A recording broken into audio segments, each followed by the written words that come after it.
Hi മക്കളെ, welcome back to Xylem online. It's me Shahid Ramzan. ഏറ്റവും കൂടുതൽ കുട്ടികൾ പ്രതീക്ഷയോടുകൂടി കാണുന്ന ഒരു വീഡിയോ ആണിത്. കാരണം അവർക്ക് ഏറ്റവും കൂടുതൽ പേടി സ്വപ്നമായിട്ടുള്ള 2 ചാപ്റ്റേഴ്സ് പഠിച്ചില്ലെങ്കിലും A+ കിട്ടുമെന്ന് പറയപ്പെടുന്നുണ്ട്. സർ, എന്താണ് അതിന്റെ സത്യാവസ്ഥ എന്ന് അറിയാൻ വേണ്ടി വന്നതാണ്. പ്രിയപ്പെട്ട മക്കളെ, വീഡിയോ നിങ്ങൾ ആദ്യമായിട്ടാണ് കാണുന്നെങ്കിൽ, ഈ ചാനൽ ആദ്യമായിട്ടാണ് കാണുന്നെങ്കിൽ സബ്സ്ക്രൈബ് ചെയ്യാൻ മറക്കരുത്. നിങ്ങൾ എല്ലാ ഫ്രണ്ട്സിനും അയച്ചു കൊടുക്കുക. ഈ വരുന്ന പബ്ലിക് എക്സാമിലെ എല്ലാ കാര്യങ്ങളുമായിട്ട് നമ്മുടെ ചാനൽ ഇനിയും ആക്റ്റീവായിട്ട് വരാൻ തുടങ്ങുകയാണ്. സോ എന്റെ പേര് ഷാഹിദ് റംസാൻ എന്നാണ്, മാത്തമാറ്റിക്സ് ഫാക്കൽറ്റി ആണ്. നിങ്ങൾക്ക് എല്ലാവർക്കും അറിയാം നിങ്ങൾക്ക് എത്രത്തോളം ചാപ്റ്റേഴ്സ് പഠിക്കാനുണ്ട് എന്നുള്ളത്. പ്രിയപ്പെട്ട മക്കളെ, നിങ്ങൾ ഇവിടെ നോക്കുന്ന സമയത്ത് ഞാൻ ഇതിനെ കാറ്റഗറി ആക്കിയിട്ടാട്ടോ തിരിച്ചത്.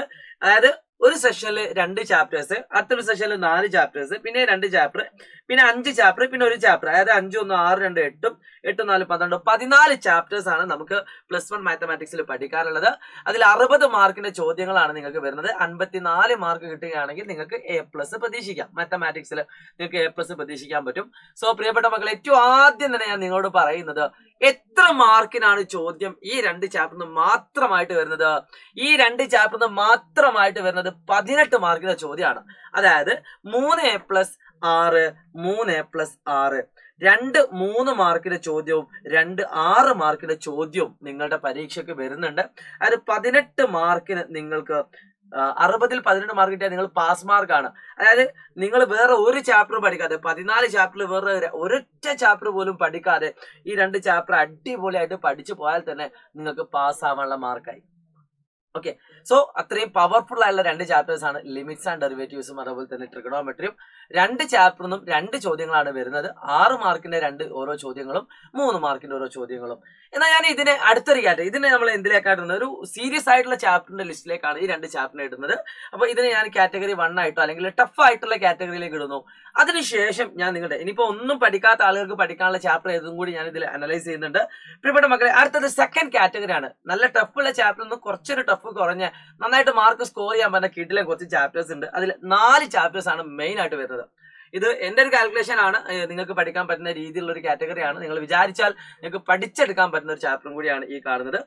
ഈ കാണുന്ന 4 ചാപ്റ്റർ ഏറ്റവും ഈസി ആയിട്ട് നിങ്ങൾക്ക് പഠിച്ചെടുക്കാൻ പറ്റുന്ന ചാപ്റ്റർ അത് മറ്റാരുമല്ല, അത് കോണിക് സെക്ഷൻസ് ആണ്.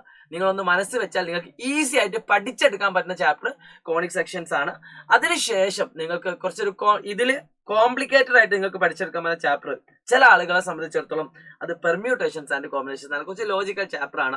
ഈ 4 ചാപ്റ്ററിന് മാത്രമായിട്ട് നിങ്ങൾക്ക് 7 മാർക്കിന്റെ ചോദ്യം വരും. 7 മാർക്കിന്റെ ചോദ്യം വരും. 3 മാർക്കിന്റെ ചോദ്യം ഈ കാണുന്ന എല്ലാ ചാപ്റ്ററിനും ഉണ്ടാവും. ഒരു ചോദ്യം 3 മാർക്കിന്റെയും ഒരു ചോദ്യം 4 മാർക്കിന്റെയും ആയിട്ടുള്ള 7 മാർക്കിന്റെ ഒരു സെറ്റ് ഓഫ് ക്വസ്റ്റ്യൻ ആയിരിക്കും നിങ്ങളുടെ ക്വസ്റ്റ്യൻ പേപ്പറിൽ കാണാൻ പോകുന്നത്. അപ്പൊ 3 മാർക്കിന്റെ ചോദ്യങ്ങൾ വരുന്ന ടോപ്പിക് ആണ് ഈ കാണുന്നത്. അപ്പോൾ 3 മാർക്കിന്റെ ചോദ്യം, 4 മാർക്കിന്റെ ചോദ്യം അടങ്ങിയിട്ടുള്ള 7 മാർക്കിന്റെ ചോദ്യം. അപ്പൊ ഈ 4 ചാപ്റ്റർ മാത്രം പഠിച്ചാൽ നിങ്ങൾക്ക് എത്ര മാർക്ക് കിട്ടും? 28 മാർക്ക് കിട്ടും. 28 മാർക്ക് നിങ്ങൾക്ക് ഇതിൽ നിന്ന് പ്രതീക്ഷിക്കാവുന്നതാണ് ഈ 4 ചാപ്റ്ററിനും. അതേപോലെ തന്നെ റിലേഷൻസ് ആൻഡ് ഫംഗ്ഷൻസ് പൊതുവെ എല്ലാവർക്കും വലിയ കുഴപ്പമൊന്നുമില്ല. പക്ഷെ ചില റേഞ്ച്, ഡൊമൈൻ, അതേപോലെ ഗ്രാഫ്, ഈ 3 ടോപ്പിക്കാണ് പല കുട്ടികൾക്കും ബുദ്ധിമുട്ടുള്ളത്. സോ അത് കുറച്ചുകൂടി ഡീറ്റെയിൽ ആയിട്ട് നിങ്ങൾ പഠിക്കാൻ സമയം കണ്ടെത്തുകയാണെങ്കിൽ 7 മാർക്ക് ഇതിൽ നിന്ന് സ്കോർ ചെയ്യാൻ പറ്റും. അതേപോലെ തന്നെ സ്ട്രൈറ്റ് ലൈൻസ് പൊതുവെ എളുപ്പമാണെങ്കിൽ പോലും കോൺസെപ്റ്റ് ഏറ്റവും വൃത്തിയിൽ, ഈ 3 എണ്ണത്തിൽ ഏറ്റവും വൃത്തിയിൽ കോൺസെപ്റ്റ് അറിയാൽ മാർക്ക് കിട്ടുന്ന ഒരു ചാപ്റ്ററാണ് സ്ട്രൈറ്റ് ലൈൻസ് എന്ന് പറയുന്നത്. സോ അത് നിങ്ങൾ മനസ്സിരുത്തി ഒന്ന് പഠിക്കുകയാണെങ്കിൽ നിങ്ങൾക്ക് മാർക്ക് കിട്ടും. അപ്പൊ ഇതാണ് ഈ ഒരു കാറ്റഗറിന്റെ ഒരു അവസ്ഥ എന്ന് പറയുന്നത്. ഇപ്പൊ നിങ്ങൾക്ക് ഒരു C ഗ്രേഡ് അല്ലെങ്കിൽ ഒരു B ഗ്രേഡ് വരെ എത്താൻ വേണ്ടിയിട്ട് ഈ 4 ചാപ്റ്റർ മാത്രം പഠിച്ചാലും നിങ്ങൾക്ക് ആ ഒരു ഗ്രേഡിലേക്ക് എത്താം. അതായത് 28 മാർക്കാണ് ഔട്ട് ഓഫ് 60. ഒരു C ഗ്രേഡ് അല്ലെങ്കിൽ C+ ഗ്രേഡിലേക്ക് വരെ നിങ്ങൾക്ക് അതിൽ നിന്ന് എത്താൻ പറ്റും. ഓക്കെ, ചിലപ്പോൾ ഡബിൾ പാസ് എന്ന് പറയുന്ന ആ ഒരു കാര്യത്തിലേക്ക് അത്രത്തില്ലെങ്കിൽ ഏകദേശം എൻ്റെ അടുത്ത് എത്തും. പിന്നെ ഞാൻ 3ാമത്തെ കാറ്റഗറിയിലേക്ക് കൊണ്ടുവരുന്നത് ഏറ്റവും എളുപ്പമുള്ള ചാപ്റ്റർ ആണ്. ഏറ്റവും എളുപ്പം, ഒരു പണിയില്ലാതെ വളരെ ഈസി ആയിട്ട് പഠിച്ചെടുക്കാൻ പറ്റുന്ന 2 ചാപ്റ്റർ ഉണ്ട്. അത് സെറ്റ്സ് ആൻഡ് ലിനിയർ ഇനീക്വാലിറ്റി ആണ്. ഈ 2 ചാപ്റ്റർ ആണ് ഏതൊരു കുട്ടിക്കും, ഒന്നും അറിയാത്ത കുട്ടിക്ക് പോലും പഠിച്ചെടുക്കാൻ പറ്റുന്ന ചാപ്റ്റർ എന്ന് പറയുന്നത്. പക്ഷെ ദൗർഭാഗ്യവശാൽ ഇപ്രാവശ്യം 2024 ശേഷം ആ ചാപ്റ്ററിനുള്ള മാർക്കിന്റെ അളവ് കുറഞ്ഞിട്ടുണ്ട്. 2024 മുമ്പേ സെറ്റ് എന്ന് പറഞ്ഞ ചാപ്റ്ററിന് ശേഷം 8 മാർക്കോളം ചോദ്യങ്ങൾ വരാറുണ്ടായിരുന്നു. പക്ഷെ കഴിഞ്ഞ വർഷം അത്ര ചോദ്യങ്ങൾ വന്നിട്ടില്ല എന്നതാണ് നമ്മൾ മനസ്സിലാക്കേണ്ടത്. സോ വെയിറ്റേജ് കമ്പാരിറ്റീവ്ലി കുറവായിരിക്കും. പക്ഷെ നിങ്ങൾ പഠിക്കുമ്പോൾ സെറ്റും റിലേഷൻ ആൻഡ് ഫംഗ്ഷനും കൂടി ഒരുമിച്ച് പഠിക്കുകയാണെങ്കിൽ ഏകദേശം നിങ്ങൾക്ക് 11 മാർക്കോളം ഈ 2 ചാപ്റ്റർ മാത്രമായിട്ട് കിട്ടും. അപ്പൊ നിങ്ങളൊന്ന് ട്രൈ ചെയ്ത് നോക്കാം. നിങ്ങൾക്ക് ഈസി ആയിട്ട് പഠിച്ചെടുക്കാൻ പറ്റുന്ന 2 ചാപ്റ്റർ ആണ്. 7 മാർക്ക്, 60-ൽ 7 മാർക്ക് എന്ന് പറയുന്നത് അത്ര ചെറിയ മാർക്കൊന്നും അല്ല. ഓക്കെ, അപ്പൊ ഇവിടെ നിങ്ങൾക്ക് ഒരു 7 മാർക്ക് നിങ്ങൾക്ക് ഈസി ആയിട്ട് കിട്ടും. ഏതൊരു കുട്ടിക്ക് ഈസി ആയിട്ട് കിട്ടും. ഇനി കുറച്ചൊന്ന് കഷ്ടപ്പെടുകയാണെങ്കിൽ, ഈസി കഴിഞ്ഞിട്ട് കുറച്ചൊന്ന് കഷ്ടപ്പെടുകയാണെങ്കിൽ നിങ്ങൾക്ക് സ്കോർ ചെയ്യാൻ പറ്റുന്ന കുറച്ച് ചാപ്റ്റേഴ്സ് ഉണ്ട്. അതാണ് ഈ കാണുന്ന ചാപ്റ്റേഴ്സ്. മക്കളെ, ഈ വീഡിയോ മുഴുവനും കാണുക, നിങ്ങളുടെ വിലപ്പെട്ട അഭിപ്രായം. ഇതിൽ ഏതൊക്കെ ചാപ്റ്റർ നിങ്ങൾക്ക് വളരെ സിമ്പിൾ ആയിട്ട് ഫീൽ ചെയ്യുന്നു, നിങ്ങൾ 3 കാറ്റഗറി ആയിട്ടൊന്ന് ടൈപ്പ് ചെയ്യാൻ പറ്റും, കമന്റ് ചെയ്യാൻ പറ്റും. നിങ്ങളുടെ ഒരു അവസ്ഥ എന്താണെന്ന് ഞങ്ങൾ കൂടി മനസ്സിലാക്കാൻ വേണ്ടിയിട്ടാണ്. ഞാൻ പറഞ്ഞത് ശരിയാണോ, ഇനി അല്ലെങ്കിൽ നിങ്ങൾ ആ രീതിയിലാണ്, നിങ്ങൾക്ക് ഏറ്റവും ടഫായിട്ട് തോന്നിയ ചാപ്റ്റേഴ്സ് നിങ്ങൾ ലിസ്റ്റ് ചെയ്യണം എന്നിട്ട് എന്നിട്ട് അതിനനുസരിച്ച് നമുക്ക് റെക്കോർഡ് വീഡിയോകൾ കാര്യങ്ങളൊക്കെ പ്ലാൻ ചെയ്യാം. ഏറ്റവും ടഫ് ആയിട്ടുള്ളത്, പിന്നെ ഒരു മീഡിയം, സിമ്പിൾ. ഓക്കെ, ഈ 3 കാറ്റഗറിയിലായിട്ട് ഇനി അധികം കാറ്റഗറി ഉണ്ടെങ്കിൽ നിങ്ങൾക്ക് ക്രിയേറ്റ് ചെയ്യട്ടെ. നിങ്ങൾ ഒന്ന് കമന്റ് ചെയ്യട്ടെ ഈ ചാപ്റ്ററിലെ പേരുകൾ. Okay, so sequence and series വളരെ അത്യാവശ്യം ഈസി ആയിട്ട് പഠിച്ചെടുക്കാൻ പറ്റുന്ന ഒരു ചാപ്റ്റർ ആണ് സീക്വൻസ് ആൻഡ് സീരീസ്. ഒരു പക്ഷേ കോഡിംഗ് സെഷനേക്കാൾ കുറച്ചുകൂടി ചില ആളുകൾക്ക് പഠിക്കാൻ ബുദ്ധിമുട്ടുണ്ടാവും. പിന്നെ നിങ്ങൾക്ക് കുറച്ച് കാര്യങ്ങൾ മാത്രം പഠിച്ചുകൊണ്ട് മാർക്ക് ഇടാം എന്ന ചാപ്റ്ററാണ് ബൈനോമിയൽ തിയറം. ചില ആളുകൾക്ക് കോംപ്ലക്സ് നമ്പേഴ്സ് ടഫാണ്. ഞാൻ പറയുന്നത് പ്രോബബിലിറ്റി എന്ന് പറയുന്ന ചാപ്റ്റർ അത്യാവശ്യം ഈസി ആയിട്ടുള്ള ചാപ്റ്റർ ആണ്. പറയാനുള്ള കാരണം, നിങ്ങൾക്ക് പെർമ്യൂട്ടേഷൻസ് ആൻഡ് കോമ്പിനേഷൻസ് അത്യാവശ്യം അറിയുമെങ്കിൽ ഈ കാരണം പ്രോബബിലിറ്റി ഒരു പണിയില്ല, പ്രത്യേകിച്ച് ഒരു പണിയില്ലാത്ത ഒരു ചാപ്റ്റർ ആണ്. കാരണം അടിയിൽ ഒരു ടോട്ടലും കൂടി എഴുതി കഴിഞ്ഞാൽ അത് എന്തായി മാറി, പ്രോബബിലിറ്റി ആയി മാറിയെന്നുള്ളതാണ്. സോ പ്രിയപ്പെട്ട മക്കളെ, ഈ കാണുന്ന ചാപ്റ്ററുകളിൽ നിന്നായിട്ട് നിങ്ങൾക്ക് 6 മാർക്കിന് ചോദ്യം വരുന്ന ചാപ്റ്റർ ആണ് സീക്വൻസ് ആൻഡ് സീരീസ്. 6, 3, 9, 9, 4, 13 ആണ്. 13ഉം 4, 17, 14, 21, 25 മാർക്കിന് ഈ 4 ചാപ്റ്റർ അല്ലെങ്കിൽ 5 ചാപ്റ്ററിന് മാത്രമായിട്ട് നിങ്ങൾക്ക് എന്ത് വരുന്നുണ്ട്, ചോദ്യം വരുന്നുണ്ട്. 25 മാർക്കിന് കേട്ടോ പ്രിയപ്പെട്ട മക്കളെ, നന്നായിട്ട് ശ്രദ്ധിക്കുക. 25 മാർക്കിന്റെ ചോദ്യം ഈ 4 ചാപ്റ്റർ അല്ലെങ്കിൽ 5 ചാപ്റ്ററിന് മാത്രമായിട്ട് നിങ്ങൾക്കുണ്ട്. അതുകൊണ്ട് ഈ ഒരു സെഷൻ നിങ്ങൾ വിചാരിച്ചാൽ ഒന്ന് മനസ്സിരുന്ന് പഠിക്കുകയാണെങ്കിൽ വളരെ ഈസി ആയിട്ട് പഠിക്കാൻ പറ്റുന്ന ചാപ്റ്ററുകൾ തന്നെയാണ്.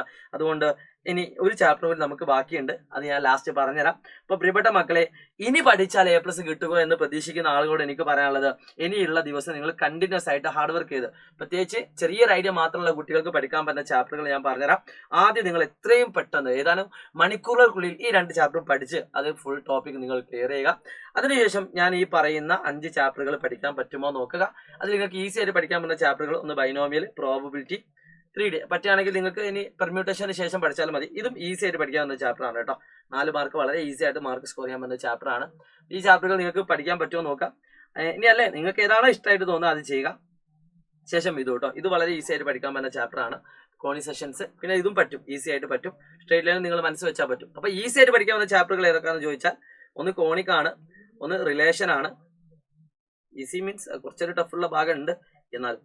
പിന്നെ ബൈനോമിയൽ ഈസി ആയിട്ട് പഠിക്കാൻ പറ്റും. പ്രോബബിലിറ്റി ഡിപ്പെൻഡ് ആണ്, ചില ആളുകൾക്ക് പറ്റും, ചില ആൾക്ക് പറ്റില്ല. സീക്വൻസ് ചില ആളുകൾക്ക് പറ്റും, ചില ആൾക്ക് പറ്റില്ല. 3D അത്യാവശ്യം എല്ലാവർക്കും ഈസി ആയിട്ട് പഠിക്കാൻ പറ്റുന്ന ചാപ്റ്റർ തന്നെയാണ്. പക്ഷേ ഇപ്രാവശ്യത്തെ ക്വസ്റ്റ്യൻസ് കുറച്ച് നിങ്ങൾക്ക് ബുദ്ധിമുട്ടാക്കിയത്, നിങ്ങൾ ബൈഹാർട്ട് ചെയ്യുന്നതിന് പകരം കോൺസെപ്റ്റ് മനസ്സിലാക്കിയാൽ മതി.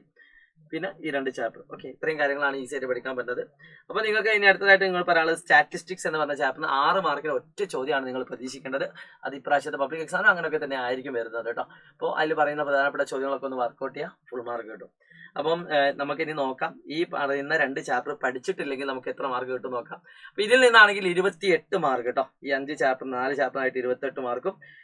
ഈ ചാപ്റ്റർ നോക്കാതെ തന്നെ ഇതിൽ നിന്ന് മാത്രമാണ് 25 ചാപ്റ്ററും. ഇപ്പൊ 28 + 25 തന്നെ ഇപ്പൊ എത്ര 53 മാർക്കായി. ഇനി സെറ്റ് റിലേഷൻ എന്ന് അറിയാത്ത ഒരാളോട്, സോറി നിൽക്കാത്ത അറിയാത്ത ആളുകളില്ല, ഏകദേശം 60 മാർക്ക് അവിടെ തന്നെ കിട്ടി. ഓക്കെ, എന്നാലും നിങ്ങൾക്ക് ബാക്കിയാണ്, ഇനിയും നിങ്ങൾക്ക് പഠിക്കാതിരിക്കാൻ പറ്റുന്ന ചാപ്റ്ററുകൾ ഉണ്ട്. 28ഉം 25ഉം കഴിഞ്ഞാൽ പിന്നെ നിങ്ങൾക്ക് സ്റ്റാറ്റിസ്റ്റിക്സ് പഠിച്ചിട്ടില്ലെങ്കിൽ പോലും നിങ്ങൾക്ക് വേണമെങ്കിൽ അത് ഒഴിവാക്കിയാലും നിങ്ങൾക്ക് എന്ത് കിട്ടും, A+കളൊക്കെ വേണമെങ്കിൽ കിട്ടും. പക്ഷേ ഈ പറയുന്ന ചാപ്റ്ററിനൊക്കെ ഫുൾ മാർക്ക് വാങ്ങുക എന്നതാണ് അതിലത്തെ ഒരു ടാസ്ക് വരുന്നത്. ഈ ചാപ്റ്റർ ഒഴിവാക്കിയാൽ ബാക്കി എല്ലാ ചാപ്റ്ററുകളും ഫുൾ മാർക്ക് വാങ്ങുകയാണെങ്കിൽ തീർച്ചയായിട്ടും നമുക്ക് A+ലേക്കും ഫുൾ മാർക്കിലേക്കും എത്താൻ പറ്റും. പ്രിയപ്പെട്ട മക്കളെ, ഞാൻ പറയുന്നത് ഇത്രേ ഉള്ളൂ. ഇനി നിങ്ങളൊന്നും അറിയാത്തൊരു കുട്ടിയാണെങ്കിൽ ഇപ്പൊ നിങ്ങൾ കഷ്ടപ്പെട്ട് ഇത് പഠിച്ചു തുടങ്ങണ്ട. ഒന്നും അറിയാത്ത കുട്ടി ചെയ്യേണ്ടത് ഈ കാണുന്ന ടോപ്പിക് പഠിക്കുക. എന്നിട്ട് അതിൽ നിന്നും തുടങ്ങിയിട്ട് കോണിക് സെഷൻസും അതേപോലെ തന്നെ പറ്റുകയാണെങ്കിൽ റിലേഷൻസും ഈ പറയുന്ന ബൈനോമിയൽ തിയറൊക്കെ ഒന്ന് കണ്ട് നിങ്ങളൊന്ന് സെറ്റ് ആവുക. 3 ഡയമെൻഷൻ ജോമെട്രി ആ 4 ചാപ്റ്റർ ഒന്ന് വൃത്തി പഠിച്ചു തുടങ്ങുക. അപ്പൊ തന്നെ നിങ്ങൾക്ക് എത്ര മാർക്ക് കിട്ടും, 4, 3, 7, 7, 14 ഏകദേശം പാസ്സാവാനുള്ള മാർക്ക് അവിടെ കിട്ടും. ഇനി അത്യാവശ്യം അറിയുന്ന കുട്ടികളാണ് എങ്കിൽ ഇത് ഓൾറെഡി നിങ്ങൾ പഠിച്ചതായിരിക്കും. ഇനിയിപ്പോൾ അതിനു വേണ്ടി സമയം കളയേണ്ടതില്ല. ഈ കാണുന്ന 5 ചാപ്റ്റർ പഠിച്ചെടുക്കാൻ ശ്രമിക്കുക. അതോടൊപ്പം തന്നെ നമ്മുടെ ഈ കാണുന്ന 4 ചാപ്റ്റർ, ഈ 9 ചാപ്റ്റർ അത്യാവശ്യം വലിയ കുഴപ്പമില്ലാത്ത രീതിയിൽ അറിയുന്ന കുട്ടികൾ ഏറ്റവും കൂടുതൽ ഫോക്കസ് ചെയ്യേണ്ടത് ഈ 9 ചാപ്റ്റർ ആണ്. ഇത് പഠിച്ചെടുക്കാൻ ശ്രമിക്കുക. ഇനി ബ്രൈറ്റ് ആയിട്ടുള്ള കുട്ടികൾ ഫോക്കസ് ചെയ്യേണ്ടത് ഈ 2 ചാപ്റ്ററും സ്റ്റാറ്റിസ്റ്റിക്സും. ചില ആളുകൾക്ക് ബുദ്ധിമുട്ടുണ്ടായിരിക്കും, പക്ഷെ സിമ്പിൾ ആണ്, കാൽക്കുലേഷൻസ് ആണ്. അപ്പൊ അത് നോക്കിയാൽ എന്തായി, നല്ലൊരു മാർക്ക് +1 മാത്സിൽ നിങ്ങൾക്ക് നേടാൻ പറ്റും. സോ ഇത്രയും പറഞ്ഞുകൊണ്ട് ഞാൻ ഇന്നത്തെ ഈ ഒരു സെഷൻ ഇവിടെ അവസാനിപ്പിക്കുകയാണ്. ഞാൻ വീണ്ടും പറയുകയാണ്, നിങ്ങൾക്ക് ഏറ്റവും ടഫായിട്ടുള്ള ഫീൽ ചെയ്ത ചാപ്റ്ററുകളൊക്കെ ഒന്ന് കമന്റ് ചെയ്യുക. പ്രിയപ്പെട്ട മക്കളെ, നിങ്ങളുടെ കൂടെ ഉണ്ടാകും. പഴയ 10ാം ക്ലാസ്സിലെ പൂപ്പിനൊക്കെ മിസ് ചെയ്യുന്നുണ്ടെന്നൊക്കെ കമന്റുകൾ കണ്ടു. എന്തായാലും വളരെയധികം സന്തോഷം. നിങ്ങൾ മിസ് ചെയ്യുന്നുണ്ടല്ലോ അല്ലേ? കാരണം ഉള്ളിൽ സ്നേഹം ഉണ്ടായതുകൊണ്ടാണ് മിസ്സിങ് വരുന്നത്. പ്രിയപ്പെട്ട ഓക്കെ, അപ്പോൾ അതൊന്നും പറയാൻ പറ്റിയൊരു സമയമല്ല. നന്നായിട്ട് ഹാർഡ് വർക്ക് ചെയ്യുക. ഹാർഡ് വർക്ക് ചെയ്താൽ നമുക്ക് എത്രയാണോ കിട്ടുന്നത് അതിൽ സന്തുഷ്ടവാനാവുക. Wish you all the best guys. It's me Shahid Ramzan. By.